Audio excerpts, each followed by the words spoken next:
Hi, friends and future authors. This is Lynn Liquidy Smargis for another episode of Publishing for Professionals. I'm really excited this week because we're going to be diving into the second part of taking your outline and creating the rough draft of your book, or the first draft of your book, if you want to call it the first draft, because the first draft is the rough draft. So let's get ready to discover how your outlining becomes a roadmap to your real book. So last episode, I talked about a few different things, from getting into some good writing habits to some advice on how to outline your book using chapters.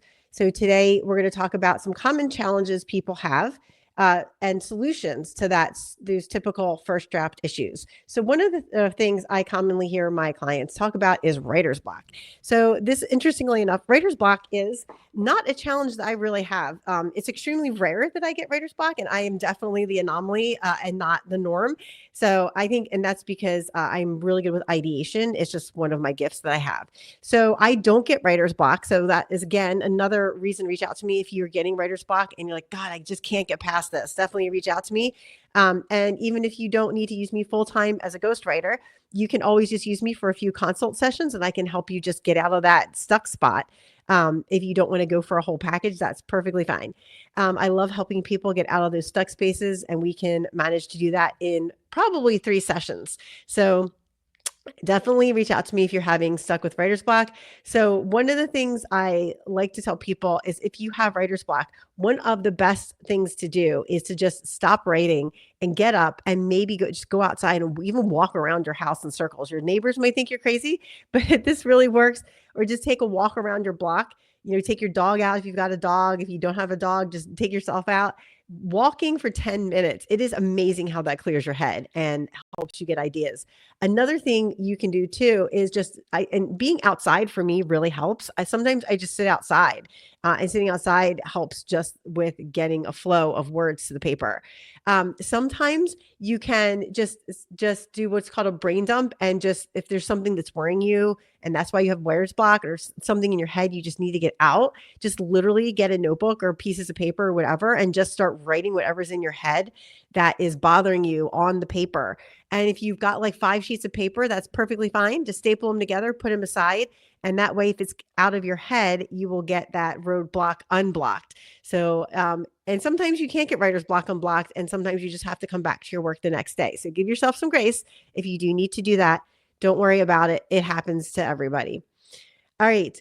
Just make sure, if you do get writer's block, one of the things I always advise my clients, and I do myself, whether it's on a client project or my own personal book projects, is that I always highlight the area and say, this is where I left off, because inevitably, because I write multiple books at a time, I'm never going to remember the exact spot I left off. And I usually tag myself in my Google Doc, so I know exactly where I left off. And I use a specific color of blue highlighter in my Google Doc, so I know where I left off. And I know that blue highlighter means this is where I left off and I need to continue here. All right, expanding thin sections. This happens a lot. So a lot of times people will put like one sentence for a topic and then move on to the next topic. That is horrible. It looks bad, A, on paper, visually doesn't look good. And B, it's not professional writing. So you can't just have a topic with 1 or 2 sentences underneath it, okay? If that's all you have to write about that topic, then you need to incorporate those sentences into other content, okay? So a paragraph technically has to be 3 or 4 sentences. I really don't like reading 1-sentence paragraphs. It's just too choppy. It doesn't flow well. No matter what anybody says, I will not do that for my book. I won't do that on a client's book. That is one of my hard and fast rules. No 1-sentence paragraphs.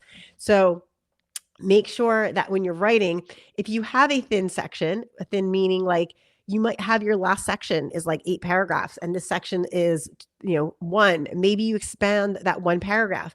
Maybe what you do is you figure out that some of those 8 paragraphs actually are a different topic and you can break that down. Now, again, it doesn't have to be the exact verbiage every chapter or every paragraph or the exact word count every paragraph, but in a chapter, you don't want one section to be like 12 paragraphs and the next section to be like 1. Okay. So just make sure that it flows really well as far as like the word count and the number of paragraphs you have in the section. Now, of course, some chapters are going to lend themselves to longer paragraphs or bigger paragraphs or more description, and that's perfectly fine, okay, within that chapter. But just make sure you're not doing those 1-sentence paragraphs. And if you have a 1-sentence paragraph, expand on that topic for sure. All right, next topic we're going to talk about is staying on track. So here are some tips for maintaining momentum. And we're going to take a break right here. This is a little bit of a short episode. When we come back, we're going to talk about those momentum tips on keeping momentum for your book.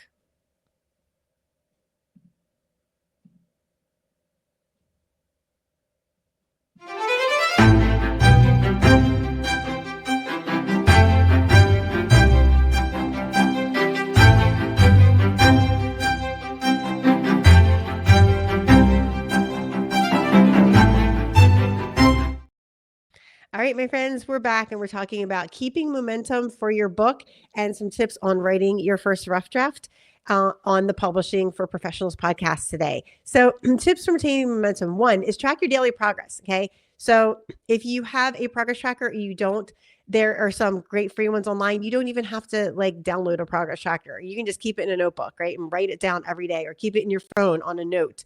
And then just say, just write it down like Monday you did this, Tuesday you did this, and then you just copy and paste it to the next section. I like to make Google Docs. I like to make tables in Google Docs to keep track of things, which is really easy for me. So if you don't know how to make a table in Google Doc, it is super easy. You literally just open up a new document or on an existing document. And then what you do is you go up to, I believe it's format, and then there's table or insert table. I think it's under insert. And then you click, when you hover over table on the right, it has a little pop-up and how many columns and rows that you want. And you just say how many columns and rows. Again, you can change it and edit it as much as you want, the columns and rows. It doesn't have to stay. Even after you do the table, you can delete columns and rows. So once you have that done, then you can track, you can just keep your own word track. You can keep it on an Excel sheet. You don't have to have a fancy tracker. It's really easy to keep track of your word count. So just figure out the best way for you to keep track of your word count, whether that's digitally or non-digitally. And then celebrate your small wins. So every week, at the end of your tracker, write down what is your small win for that week. Maybe it was just being consistent, and because you have a hard time being consistent, that's your win.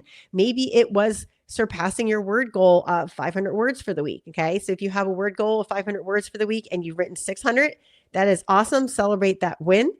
And whether that's, posting it on social media, be like, hey, I surpassed my word goal for this week, or sharing it with a family or friend, or somebody, another creator, or if you have in a mastermind or a business mastermind, that's awesome too. All right. Use writing sprints. So like we talked about before, sitting down writing every day, maybe once a week, you get together with some friends that are also writing a book and you get together with them on Zoom. It doesn't have to be like somebody who's physically close to you. It could be, you could go to a coffee shop and meet up with friends, and maybe they're doing other work and you're writing on your book. Maybe it's just a work meetup because you want to sit and work with friends once a week because you're tired of working at home all the time by yourself.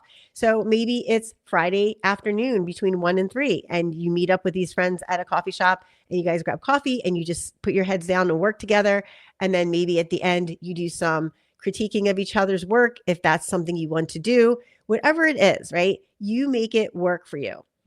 All right. So writing sprints. That's a writing sprint. It's basically where you're taking longer than you normally take and you just sit down and write. And that can be with a friend. That can be without a friend. Maybe you work at a 9-to-5 job and you're writing your book afterward. Okay. Maybe you take a Saturday afternoon for a writing sprint and your partner takes the kids out or your partner takes the dog out for a walk. So you can get that writing sprint time in uninterrupted. That's the most important part. So if you're doing a writing sprint, you want to be uninterrupted. So make sure you turn off your notifications on your computer and your phone. Maybe you silence your phone, whatever it is to do to get that writing sprint done. That is what you need to do. Do it for yourself. Okay. Next one is join accountability groups. All right. So even if it is a DIY, like I just said, or you have a mastermind that you go to, like on a monthly or weekly basis, that's great. Join an accountability group. That helps with keeping up accountability. I know it helps me if I'm in a group and I'm like, hey, I'm going to have this done by this date. Sure as fire, it's going to be done because I don't want to be the person who doesn't have my work not done. So joining an accountability group is a great idea as well if you want to attain your book rough draft goals.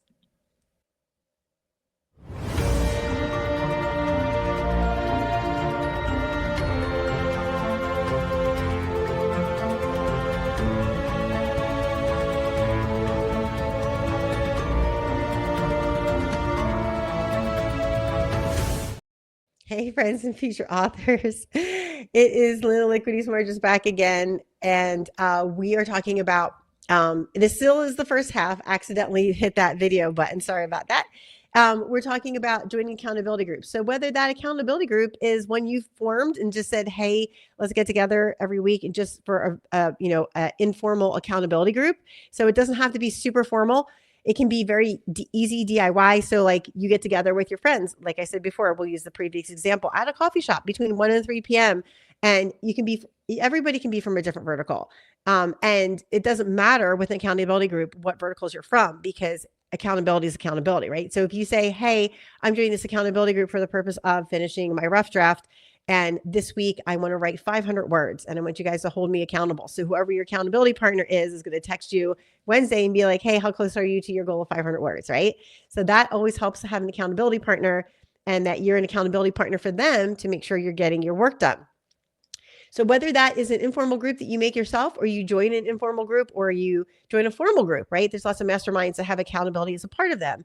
That's a great option to keeping your work on track. All right. Keep your outline handy. So like I said before, your outline is really great to go back and reference. So make sure you keep it handy. Don't cross things out and you can't read it anymore. Put a check mark or highlight it or underline it to make sure you know that is something that you finished and that you're moving on to the next piece of your outline. All right, my friends, this is a short episode today. I'm so glad you joined me for another episode of Publishing for Professionals. I'm excited to bring you a new community for my podcast listeners that's also called Publishing for Professionals. This is going to be a free community where you're going to find author support, free self-publishing videos, and be able to network with other thought leaders, speakers, and executives in the space who are also writing their book. So you guys can share your wins. You guys can share your your struggles. I'll be on there to help people with things and answer questions. So make sure to hit that follow button so you find out more about the new community when the announcement drops. All right, my future authors and friends, I hope you've enjoyed this episode. And again, hit the follow button so you get the next episode of Publishing for Professionals dropped right to your podcast player or right to your YouTube channel.